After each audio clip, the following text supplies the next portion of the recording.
Hello and very warm welcome to the world of imagination. This is Pooja Sharma. इसके पहले वाले video में हम लोगों ने या फिर ये हमारी प्रिपोजिशन की जो सीरीज चल रही है उसका ये तीसरा वीडियो है। पहले वीडियो में हम लोगों ने डिस्क्रिप्शन ले लिया था, एक माइंड मैप पर हम लोगों ने डिटेल में बात कर ली थी। सेकंड में हम लोगों ने इसके डेफिनेशन और बहुत सारे मिथ्स हम लोगों ने ब्रेक किए थे। उसके साथ ही हम लोगों ने नाउन और प्रोनाउन को किस तरह से ये प्रिपोजिशन के ऑब्जेक्ट होते हैं, कैसे नाउन प्रोनाउन के बाद से ये फॉलो आउट किए जाते हैं, या जस्ट प्रपोजिशन के बाद नाउन प्रोनाउन जनरली आता है।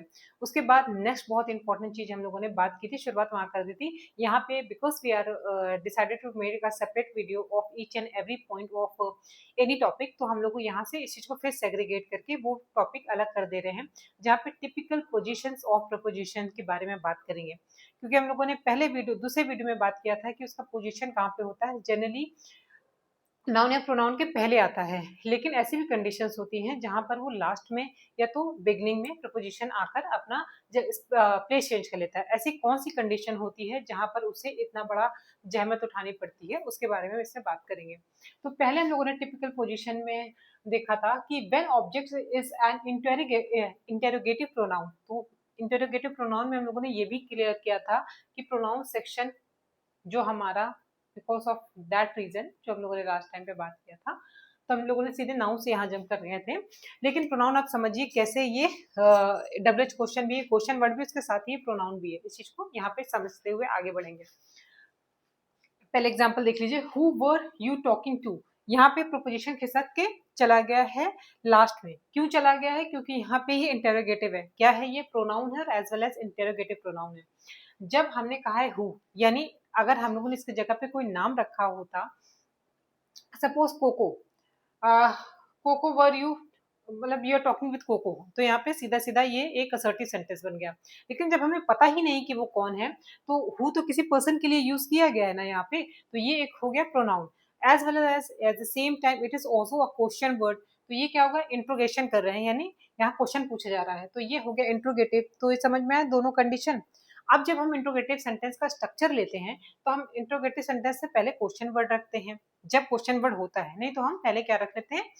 हेल्पिंग वर्ब, जिसे ऑक्सिलरी वर्ब भी बोलते हैं। अगर यहाँ पे क्वेश्चन वर्ड है तो उसके बाद हम क्या रखेंगे? तुरंत ही हेल्पिंग वर्ब रखेंगे। क्यों रखेंगे? क्योंकि ये डिनोट करेगा टेंस को, पास्ट में हुआ था, अभी हुआ था, फ्यूचर हुआ था। ये क्लियर हो चुका है पहले वाले वीडियो में। और उसके बाद हमने क्या है, हु वर हो गया। उसके बाद यहाँ पे हम लोगों ने सब्जेक्ट में डाल दिया। मतलब टॉकिंग हो गया हमारा, वर्ब हो गया। अब वर्ब के बाद में अब यहाँ पे जगह ही नहीं बची है, सेंटेंस का पूरा structure according to a interrogative sentence ये बन चुका है। तो इस वजह से हमें लास्ट में टू, क्योंकि कनेक्शन तो बैठाना है। हु वर और यू टॉकिंग, इन दोनों के बीच में क्या कनेक्शन है, तो इसलिए हम टू को कहाँ पे लगा देंगे? टू को लास्ट में रख देंगे, या प्रपोजिशन को लास्ट में लगा देंगे। ऐसे ही इसके कुछ एग्जाम्पल्स हम लोगों ने देखे थे। Which movie are you interested in, तो विच अगेन ये प्रोनाउन है, इंट्रोगेटिव प्रोनाउन है, इस हिसाब से इस नाते इसको हम लास्ट में, इनको हम प्रपोजिशन को लास्ट में लाके रख देंगे। विच मूवी और यू इंटरेस्टेड के बीच में आपने प्रपोजिशन इन लगा के इन दोनों के बीच का रिलेशन दिखा दिया। What are you looking for, what are और यू लुकिंग, उसके बीच में फॉर को हमने लास्ट में लगा दिया क्योंकि ये प्रोनाउन इंट्रोगेटिव है। Who are you waiting for, again who are waiting for के बीच में फॉर जो लगाया हुआ है, नॉट फॉर, वेटिंग के बीच में, यू वेटिंग के बीच में एक कनेक्शन दिखाने के लिए वो जो प्रपोजिशन लगा था उसको हम लोगों ने लास्ट में डाल दिया। अगेन हम सेकंड पॉइंट देखते हैं। When object is relative pronoun that preposition at the end. तो जब हम ऑब्जेक्ट हमारा क्या हो जाएगा? रिलेटिव प्रोनाउन हो जाएगा। जैसे कि जहाँ पे एग्जाम्पल दिया है, जब दैट लग जाएगा तो हम प्रपोजिशन को लास्ट में लगा देंगे। जैसे कि this is the car that he paid a lot for. This is the car that, यहाँ पे प्रपोजिशन है। कौन सा प्रपोजिशन है? ये प्रपोजिशन वाले सेक्शन में हम लोग इससे बात करेंगे। ये जनरली डिनोटिव प्रपोजिशन, अलग अलग जो हम लोगों ने प्रपोजिशन किया था उसमें हम करेंगे, इसलिए कह रहे थे हम लाइन से चलेंगे, क्योंकि जब भी हम चैप्टर में आगे बढ़ेंगे तो हमें रेफरेंस लेना पड़ेगा दूसरे चैप्टर से, इसलिए हमें जंप नहीं करना चाहिए टॉपिक से। ये होगा दैट, ठीक है। इस वजह से हमने इसको कहाँ पे लगा दिया? फॉर लास्ट में लगा दिया। I know, again I know the house that she lives in. I know the house, house तक यहाँ पे, और शी लिव्स, तो ये यहाँ पे उसके बीच में क्या लगा हुआ है, जिसमें कि वो रह रही है। अगेन ये एक प्रोनाउन हो गया, और ये क्या हो गया, रिलेटिव प्रोनाउन हो गया। इसको और इसके बीच में एक रिलेशन को दिखा रहा है। तो अब इनके बीच का रिलेटिव प्रोनाउन, ये रिलेटिव प्रोनाउन है, ना कि उसके पोजीशन को या फिर इनको बता रहा है। तो इस वजह से ये रिलेटिव प्रोनाउन इसको और इसके बीच में रिलेशन ये दिखा रहा है उस हाउस के बारे में जिसके बारे में हम बात कर रहे थे। तो ये एज अ प्रोनाउन यूज हुआ है, ना कि प्रीपोजिशन। अब प्रीपोजिशन लगा के ये तो बताना है कि दोनों के बीच में वास्तविक, इसके और इसके बीच में, शी लिव्स के बीच में एग्जाम्पल रिलेशन क्या है, तो वो इनसे हम बता देंगे कि जिसमें वो रहती है। I know the house that she lives in. This is the baby that I told you of. Again of यहाँ पे, this is the baby that, यहाँ पे अगेन ये प्रोनाउन है, रिलेशन तो दिखा रहा है लेकिन क्या दिखा रहा है, रिलेटिव प्रोनाउन है। ये नाउन की जगह पे रिलेशन को इससे दिखा रहा है। जिस baby, this is the baby के साथ रिलेटिव प्रोनाउन, प्रोनाउन इसी बेबी के लिए यूज हुआ है, दैट जिसके बारे में हम बात कर रहे थे। जैसे हिंदी में कहते हैं ना, ये वही बच्चा है जिसके बारे में हम बात कर रहे थे, जिसके बारे में मैंने तुम्हें कल बताया था। तो ये प्रोनाउन है, ना कि रिलेशन को दिखा रहा है। इसलिए हम ऑफ को कहाँ पर डाल देंगे, प्रीपोजिशन को हम लास्ट में डाल देंगे। ये दो पॉइंट हम, मेरे ख्याल से आपको समझ में आ गया होगा। नेक्स्ट हम चलते हैं, when object is an interrogative preposition after the infinitive. Sorry, extremely sorry. देखिए आप लोगों को क्लियर दिख रहा होगा, मेरे सामने बहुत ही वाइडर बोर्ड है और लाइट पड़ रही है, तो इस वजह से मुझे पढ़ने में, देखने में यहाँ से इशू होता है। इस वजह से कभी कभी not unknowingly, because of light issue I am unable to read properly. यहाँ पे देखिए बहुत तेज लाइट चमक रही है, आपको उसमें नहीं दिखेगी लेकिन सामने से बहुत तेज लाइट लग रही होती है इसमें। When object is an infinitive, preposition after the infinitive. कब? जैसे कि I need to comfortable, I need a comfortable chair. ये कहाँ से आ गया इसमें?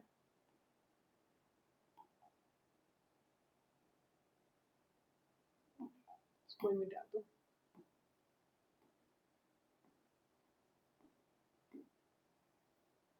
चलो कहाँ थे हम लोग? I need a comfortable chair to relax. To relax क्या है? हम लोगों ने इसके पहले वाले सेक्शन में बात की थी, और जब हम लोग वर्ब पढ़ रहे होंगे तब हम देखेंगे एक इन्फिनेटिव वर्ब होता है जो टू लगाकर आता है, और उसका सेंस क्या होता है, लास्ट में हिंदी में जिस तरह हम कहते हैं ना करके लगाते हैं। जैसे I need a comfortable chair to relax, जिस पर हम रिलैक्स कर सके, इस सेंस में है यहाँ पे। तो I need a comfortable chair to relax, और फिर अब हमने प्रपोजिशन को कहाँ पे डाल दिया, ऑन लगा दिया, क्योंकि यहाँ पे इन्फिनेटिव अगर हम दो एक साथ लगा देते, जनरली क्या होता है, प्रपोजिशन नाउन से पहले आता है।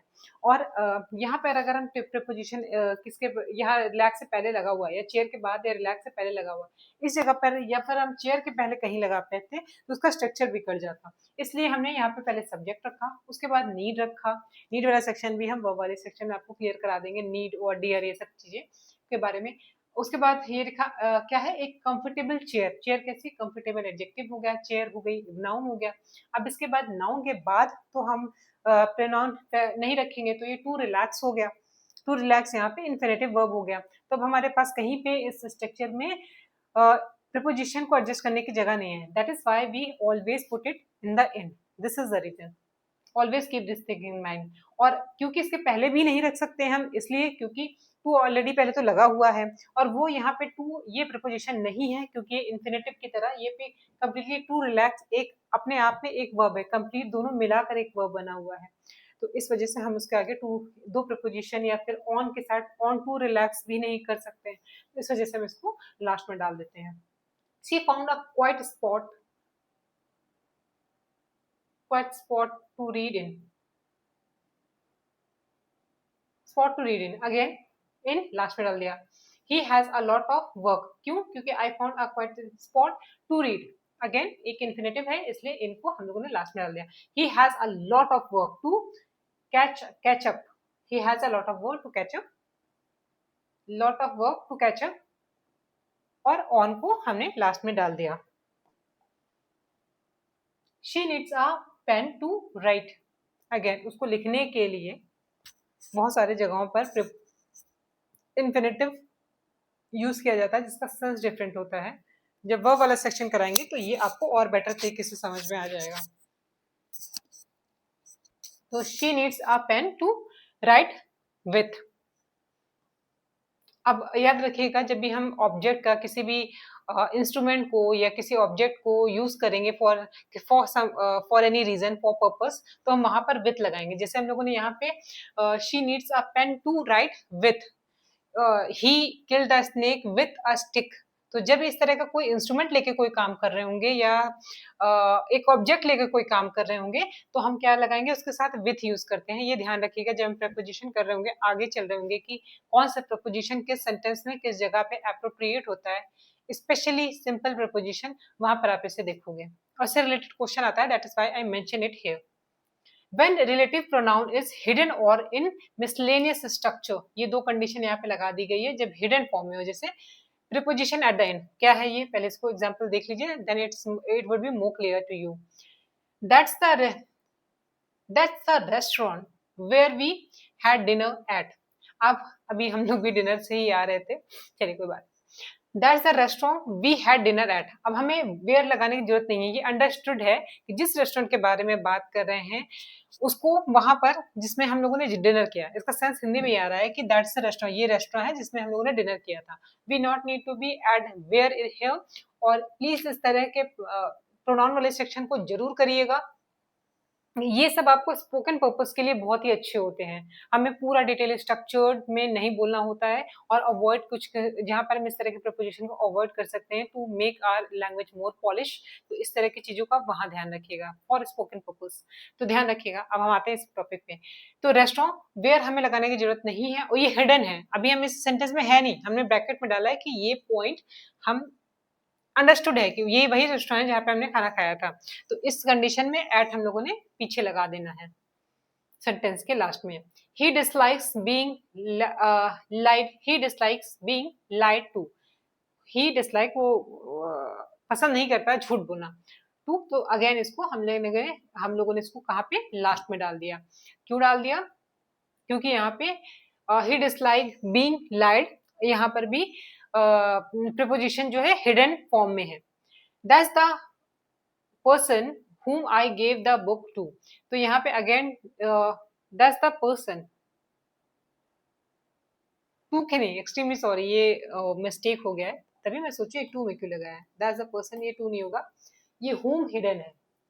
That's the person I gave the book. तो यहाँ पे whom जो अंडरस्टूड है, वहां पर हमने टू को, ये यहाँ होगा ही नहीं to. That's the person I gave the book, तो यहाँ पे टू हम लोगों ने लास्ट में लगा दिया जहां पर ये अंडरस्टूड है कि किसी पर्सन को दिया होगा जिसको मैंने ये बुक दी थी। तो प्रीपोजिशन वहां ना लगा, प्रोनाउन वहां ना लगा के, ये हिडन फॉर्म में, इसकी जगह पे हम टू लास्ट में लगा देंगे। तो that's the person I gave the book to. She has no one to talk to. She has no one, she has no one to talk to. तो अगेन यहाँ पे लास्ट में हम लोगों ने इसको टू लगा दिया है। Reason the same reason, she has no one, to whom होना चाहिए यहाँ पे हिडन whom है।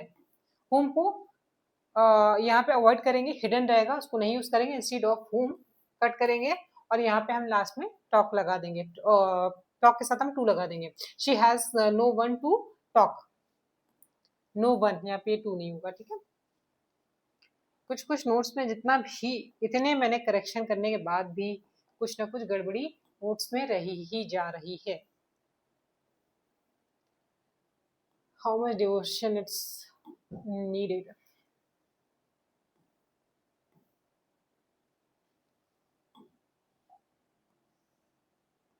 How much devotion it's want?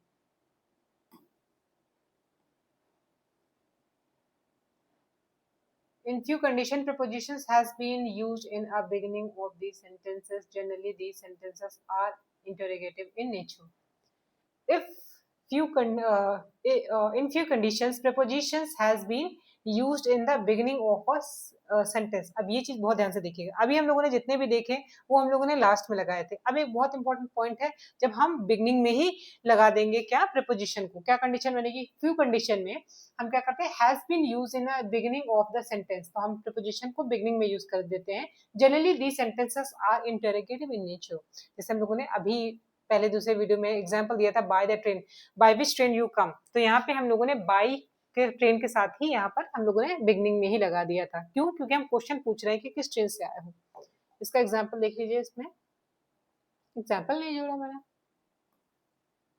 चलिए मैं इसका एग्जाम्पल अभी से बता दूं, by which train you are, wait a minute let me check first. नहीं जुड़ा।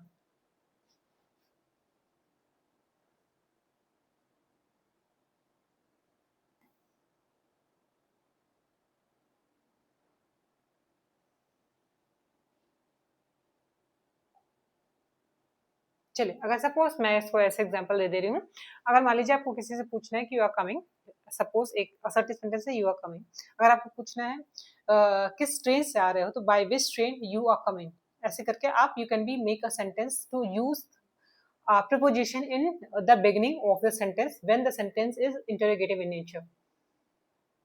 अब काइंड ऑफ प्रिपोजिशन, तो यहाँ पर हम इसको स्टॉप कर रहे हैं और इसके बाद नेक्स्ट में हम लोग काइंड ऑफ प्रिपोजिशन कर लेंगे। यहाँ पे हम चार तरह के प्रिपोजिशन की बात करेंगे, फिर कुछ इंपॉर्टेंट नेक्स्ट वाले वीडियो में हम कुछ स्पेसिफिक प्रिपोजिशन जो बहुत फ्रिक्वेंटली यूज किए जाते हैं, टाइम और प्लेस, ये सब वाले जो प्रिपोजिशन है उसको हम वहां पर कवर करेंगे। तो इसके साथ हम यहीं पे इसको एंड करते हैं। Till then take care, bye bye, मिलते हैं नेक्स्ट वीडियो में।